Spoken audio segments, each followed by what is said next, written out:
This recording is going to cover the thyroid gland and the parathyroid gland, adrenal glands or suprarenal glands. The thyroid gland is located just inferior to the larynx or voice box. It's going to contain two lobes, a right and a left lateral lobe, one on each side of the trachea. They are connected by a smaller piece of tissue called the isthmus, which is a narrow passage. The isthmus is located anterior to the heart.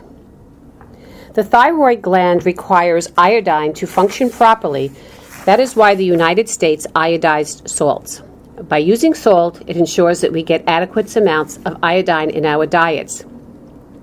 Countries that do not have an adequate amount of iodine, the individual get an enlarged thyroid gland, resulting in a condition known as goiter.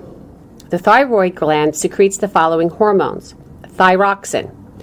This hormone regulates metabolism of carbohydrates, fats, and proteins. It is also necessary for normal growth and development, as well as the nervous system maturation. Calcitonin. This hormone is going to act to decrease the calcium level in the blood by inhibiting the breakdown of bone cells, which contain calcium. Where else are you going to find an isthmus? The fallopian tubes.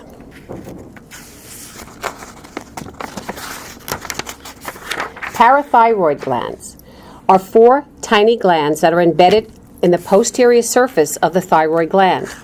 There are two in each lobe of the thyroid gland, and they are independent of the thyroid gland. The parathyroid gland secretes only one hormone, the parathyroid. This hormone increases the calcium level in the blood.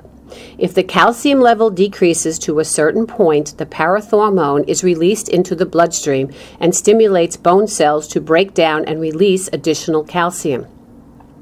Calcium is needed for muscle function, nerve activity, and bone metabolism. Adrenal glands, also known as suprarenal glands. These glands are two small glands that are situated above the kidneys, which secrete a variety of steroid hormones called steroids. We'll only be looking at one of them, the glucocorticoids, which get their name from the effect of raising the level of blood sugar. Remember, the prefix gluco means sugar.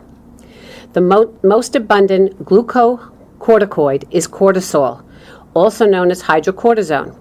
Cortisol and other glucocorticoids have a potent anti-inflammatory effect on the body. They depress the immune response, especially cell-mediated immune response. The adrenal glands also secrete adrenaline, or epinephrine, and norepinephrine.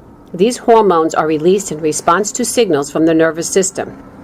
Epinephrine and norepinephrine are commonly referred to as the fight or flight hormones because they get the body prepared for stressful situations that require vigorous physical activities.